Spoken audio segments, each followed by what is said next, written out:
In the case of the video above, they were fortunate enough, or not, to have a real otherworldly creature respond to their callings and catch it on tape. Will this be enough evidence for those who still believe there are no ghosts watching us silently from the other side?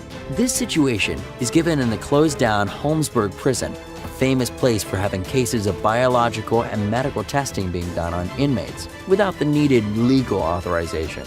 It was also one of the prisons in the country with the highest number of raped inmates in the history of the U.S. It was open from the 1800s and remained that way until 1995.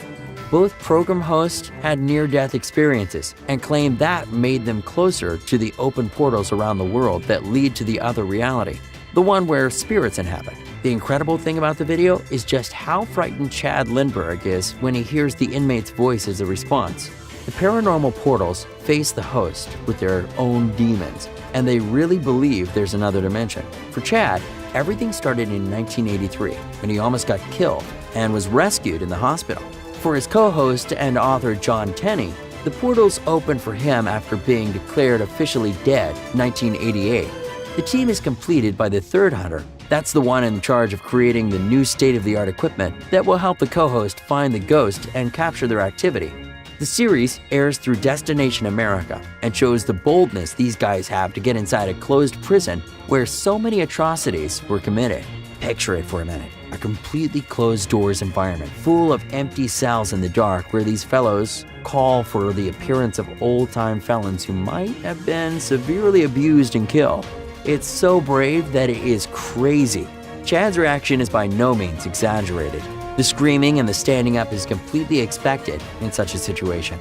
The question remains if the series tampered the footage and the sounds are added afterwards. If that is the case, then Chad is a very good actor because the expression on his face is completely natural and seems real.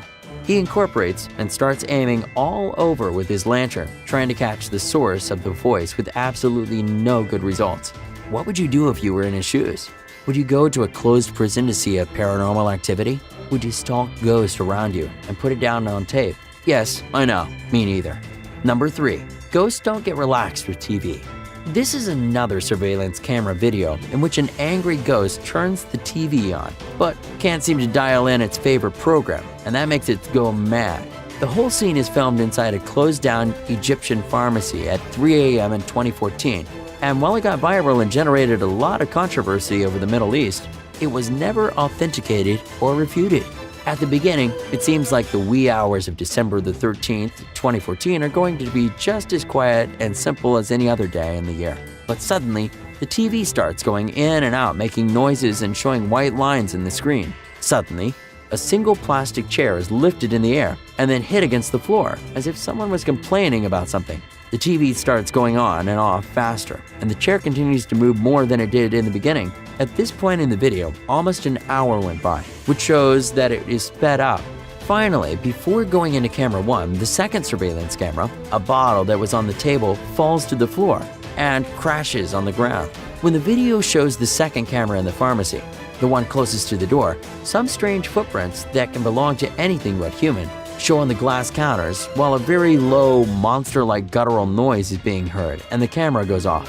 The video starts at 3:21 in the morning and ends almost an hour and a half later at 4:39.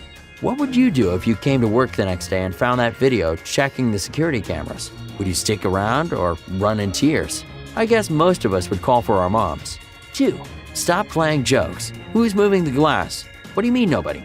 It was Christmas time in Brazil, and live television was giving the usual scheduled programs. Everything was fine until one of the presenters noticed a glass of water that was in front of him moving to the side on its own.